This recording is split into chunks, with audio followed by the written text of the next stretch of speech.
සතිය පුරා ඉතුරු වෙච්ච අනම්මනම් ටික දාලා හදපු කොත්තුවක් වගේ වීඩියෝ එකක් තමයි ඔන්න අද අරගෙන ආවේ. අද අරන් ආවේ දෝනිත් එක්ක මම ගෙවපු සතියක් පුරාවට වෙච්ච දේවල්. හරි. ඔන්න මුලින්ම අරගෙන එනවා දෝනිගේ ස්පෝර්ට් මීට් එක.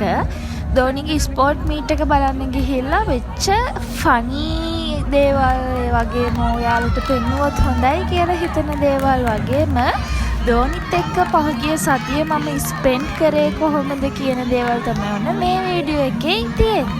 එහෙනම් වෙල්කම් කියලා පිළිගන්නවා දුනී බ්ලැක් ක්වීන් YouTube channel එකට. මම දුනී ලියනගේ තවමත් මාව subscribe කරලා නැත්නම් මාව subscribe කරන්න කියලා ආදරෙන් මතක් කරනවා. ඔය පෙන්නන්නේ දෝනිගේ ස්කූල් එකේ තිබ්බ house meet එකේ එහෙම නැත්නම් sport meet එකේ houses 3.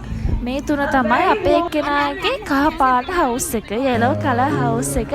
house එකේ නම මට කියව ගන්නත් බෑ. එයා යන ඉන්ටර්නැෂනල් ස්කූල් එකකට.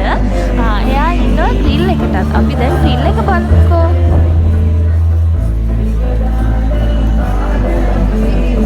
එයාලගේ ස්පෝර්ට් මීට් එක දවසේ ගත්ත පොඩි වීඩියෝ ක්ලිප්ස් එකතු කරලා මම වෙනම ෆුල් වීඩියෝ එකක් හදාගෙන තියෙනවා. ඒකත් ඔන්න ඉස්සරහට අරගෙන එන්නම්. එතකන් මේ වීඩියෝස් ටික අපි බලමු. ඊළඟට